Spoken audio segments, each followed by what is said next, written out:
అందరికీ నమస్తే. Welcome back to my channel V for vocabulary in Telugu. మనం ఈరోజు చాలా ఇంపార్టెంట్ కాన్సెప్ట్ నేర్చుకోబోతున్నామండి. అది నేర్చుకోబోయే ముందుగా నేను మీకు ప్రీవియస్ వీడియోలో ఇచ్చినటువంటి ఛాలెంజ్కి ఆన్సర్ ఫస్ట్ ఫుల్ ఫ్లెడ్జ్డ్గా నేర్చుకుందాం.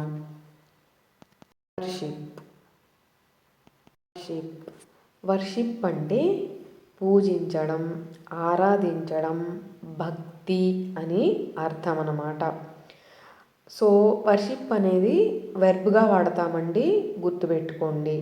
అంటే to pray and show respect for the God. So అర్థమైంది కదా, దేవుణ్ణి పూజించడం, ఆరాధించడం అనడాన్ని ఇంగ్లీష్లో మనం వర్షిప్ అంటామండి. సో జనరల్గా మనం వర్షిప్ ప్లేస్లో సింపుల్గా డివోషన్, ప్రైజ్ అంటూ ఉంటారు. సో అడ్వాన్స్డ్ లెవెల్లో మనం వర్షిప్ కూడా వాడచ్చండి, గుర్తుపెట్టుకోండి. మనకి బాక్స్లో ఉన్నది చంకు మెదడు అండి. చంకు మెదడు అంటే ఏమీ లేదు, మొక్కలుగా విడదీసి పలకడాన్ని చంకు మెదడు అంటారండి. ఆ విడతీసిన మొక్కల్నే సిలబల్స్ అంటారు, గుర్తుపెట్టుకోండి. ఇప్పుడు నాతో పాటు కలిపి పలకండి. వర్షిప్ అని ఈజీగా ప్రొనౌన్స్ చేయడానికి, స్పెల్లింగ్ అనేది తప్పు పోకుండా రాయడానికి ఇది చాలా పవర్ఫుల్ మెథడ్ అండి. ఖచ్చితంగా ఫాలో అవ్వండి ఈ మెథడ్ని. ఈ పదాన్ని వాడి సింపుల్గా ఇంగ్లీష్లో మాట్లాడాలంటే కొన్ని ఎగ్జాంపుల్స్ చూద్దాం. ఫస్ట్ ఎగ్జాంపుల్ వచ్చేసరికి we worship God every morning. We worship God every morning అంటే మేము ప్రతి ఉదయం దేవుణ్ణి పూజిస్తాము. ఇంకొక ఎగ్జాంపుల్ చూద్దాం. They went to the temple to worship. వారు ఆరాధన చేయడానికి, పూజ చేయడానికి ఆలయానికి వెళ్ళారు అని అర్థం అన్నమాట. సో మీకు వర్షిప్ గురించి ఇంకెలాంటి డౌట్స్ లేవనే అనుకుంటున్నాను.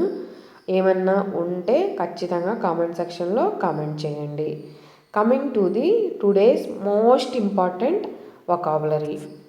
మనం నేర్చుకోబోయే టాపిక్ వచ్చేసరికి చాలా మోస్ట్ ఇంపార్టెంట్ అనమాట. అండ్ ఖచ్చితంగా తెలుసుకోవాల్సిన పదాలు, చాలామంది ఇంగ్లీష్ మాట్లాడేటప్పుడు వాడే చాలా ఇంపార్టెంట్ పదాలు అనమాట. మనం కూడా మన ఫ్లూయెన్సీని పెంచుకుందాం, ఓకేనా? Coming to the today's topic. First word వచ్చేసరికి ఆర్థడాక్స్ అని పలకాలి. ఆ వర్డ్ కిందే తెలుగులో కూడా ఎలా పలకాలి ఇచ్చాను చూడండి. ఆర్థడాక్స్ అంటే సాంప్రదాయమైన, సనాతన, లేదు అంటే పూర్వకాలపు అని అర్థం అన్నమాట. మనకు అర్థమయ్యే భాషలో సింపుల్గా చెప్పాలి అంటే సనాతన ధర్మాన్ని పాటించే వాళ్ళు లేదా పూర్వకాలపు పద్ధతుల్ని ఇప్పటికీ పాటించే వాళ్ళనే ఆర్థడాక్స్ పీపుల్ అంటూ ఉంటామండి. సో ఈ ఆర్థడాక్స్ అనేది ఒక లక్షణాన్ని, గుణాన్ని చెప్తుంది కాబట్టి అడ్జెక్టివ్ కింద మనం కన్సిడర్ చేస్తాము. సో అంటే ఏంటి? Closely following the old traditional beliefs. పురాతన సాంప్రదాయాలు, నమ్మకాలు, ఆచారాలను, కట్టుబడులను పాటించే వ్యక్తులనే ఆర్థడాక్స్ పీపుల్ అంటూ ఉంటారు. లేదంటే ఆర్థడాక్స్ అంటే అదొక పద్ధతి అనమాట, అంటే సాంప్రదాయపు పద్ధతి అని అర్థం అన్నమాట. సో మీకు అర్థమైంది కదా. జనరల్గా మనం ఈ వర్డ్ ప్లేస్లో ఏం వాడుతూ ఉంటాం? సింపుల్గా traditional, devout, ritual, formal, conservative, observant అని వాడుతూ ఉంటాము. మనం అడ్వాన్స్ లెవెల్లో ఆర్థడాక్స్ అని కూడా వాడచ్చండి. ఇది కూడా ఒక వర్డ్ ఉందనేది గుర్తుపెట్టుకోండి. ఈ వర్డ్ని మనం చంకు మెదడు ద్వారా ఆర్థడాక్స్ అని ఈజీగా ప్రొనౌన్స్ చేయగలుగుతాము. స్పెల్లింగ్ కూడా తప్పుపోకుండా రాయగలుగుతాము ఈ పద్ధతిని అనుసరిస్తే, ఓకేనా? మనం ఈ పదాన్ని వాడి సింపుల్గా ఇంగ్లీష్లో మాట్లాడాలంటే ఎగ్జాంపుల్స్ చూద్దాం. He comes from an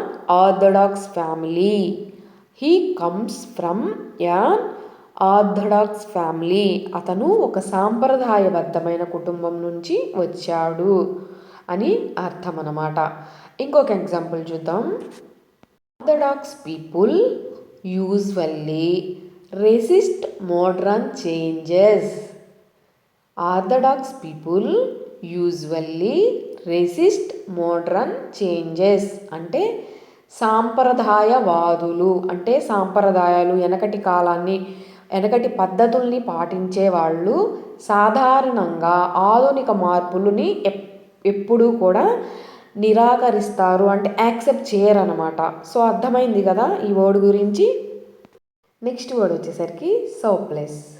ఇక్కడ ఆర్ యొక్క శబ్దం సైలెంట్ అండి. సో మనం సైలెంట్ లెటర్స్ ఉన్న వర్డ్స్ కొద్దిగా ప్రాక్టీస్ చేయమని నేను ప్రతి వీడియోలో చెప్తున్నాను.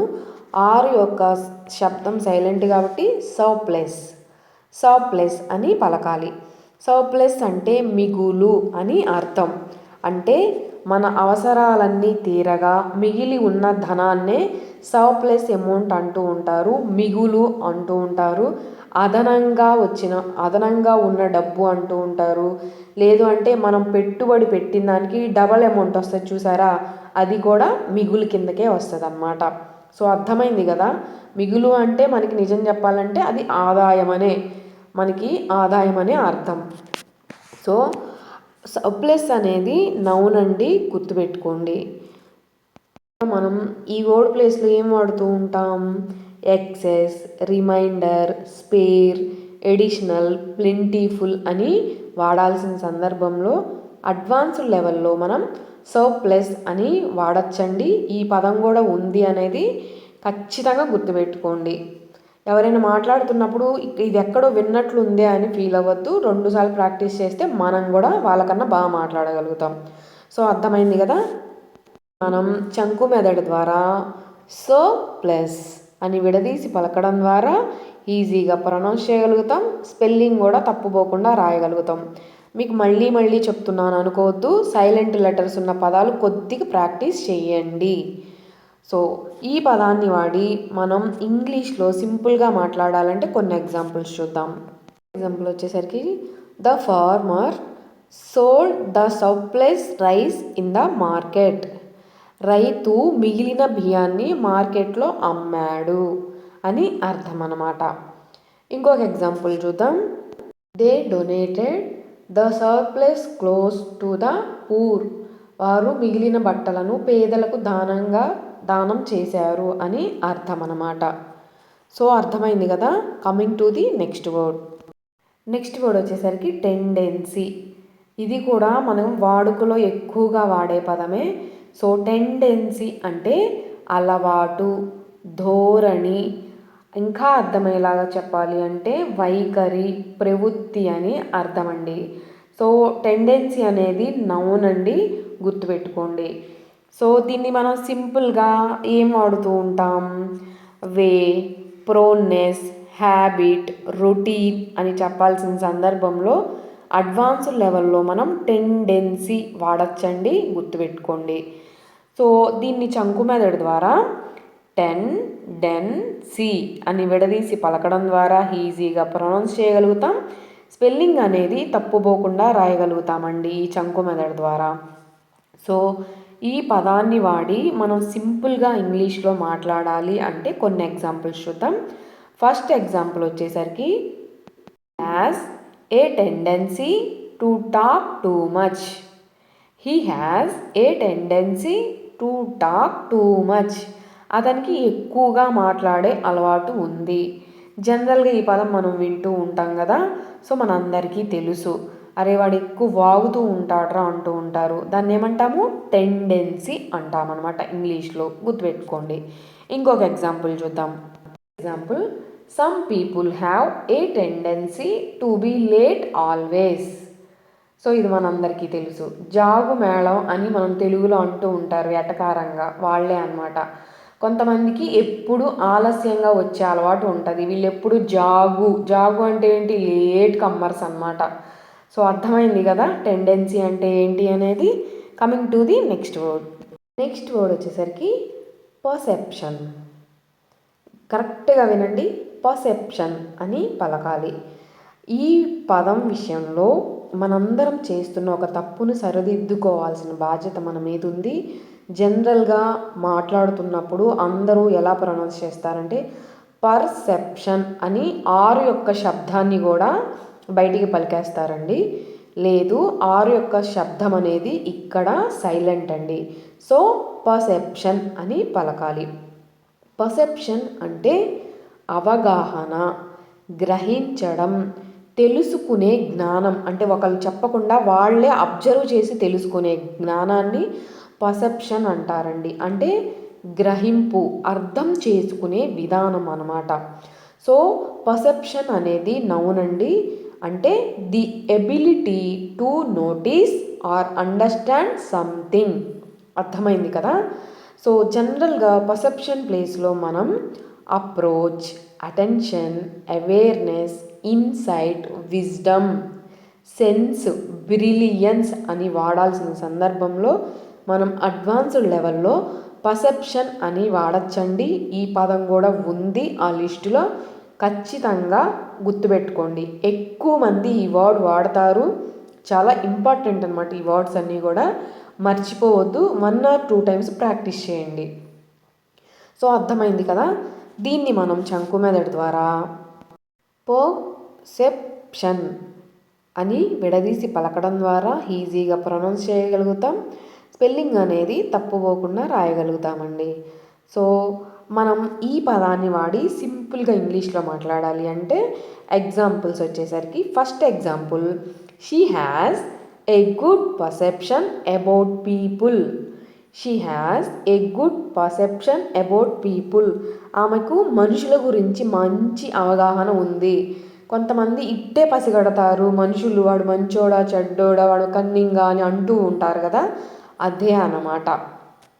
పెట్టడం తెలుసు కదా. అది అంటే మన వాడుక భాషలో మనం అలా అంటాం. మనం డీసెంట్గా మాట్లాడాలంటే గ్రహించడం, అవగాహన అని అర్థం అన్నమాట. ఇంకొక ఎగ్జాంపుల్ చూద్దాం. Perception of him might be wrong. Your perception of him might be wrong. అతనిపై నువ్వు గ్రహించింది అంటే నువ్వు ఏదో ఊహించుకుంటున్నావు కదా, నీకు తెలిసిన జ్ఞానం ఉంది కదా, అది తప్పు అయి ఉండవచ్చు. Maybe wrong, might be wrong అంటే తప్పు అయి ఉండొచ్చు అని అర్థం అన్నమాట. ఈరోజు మీకు ఇవ్వబోయే పదం లవ్లీ. జనరల్గా అందరూ వాడుతూ ఉంటారు, అందరూ వాడుతున్నప్పుడు కూడా వింటూ ఉంటారు. కానీ కొంతమంది అర్థం తెలియకుండానే వాడేస్తూ ఉంటారు. అసలు లవ్లీ అంటే అర్థం ఏమిటి, ఖచ్చితంగా కామెంట్ సెక్షన్లో కామెంట్ చేయండి. అందరికీ ఈ పదాలు యూజ్ఫుల్. ఈ వీడియో అందరికీ నచ్చిందనే అనుకుంటున్నాను. మీకు కనుక మన వీడియో నచ్చినట్లయితే లైక్ చేయండి. ఎవరికైనా యూజ్ఫుల్ ఉంది అంటే కనుక మర్చిపోకుండా తప్పకుండా షేర్ చేయండి. మీరు నన్ను సపోర్ట్ చేయాలి, నా హార్డ్ వర్క్ని సపోర్ట్ చేయాలి అంటే కనుక ఖచ్చితంగా మీ సపోర్ట్ని నాకు మీ లైకుల ద్వారా, సబ్స్క్రిప్షన్ ద్వారా, మీ కమెంట్స్ ద్వారా తెలియజెప్పండి. మీ అందరి సపోర్ట్ ఇలాగే ఉండాలి, ఉంటుందని కోరుకుంటూ thanks for watching my video.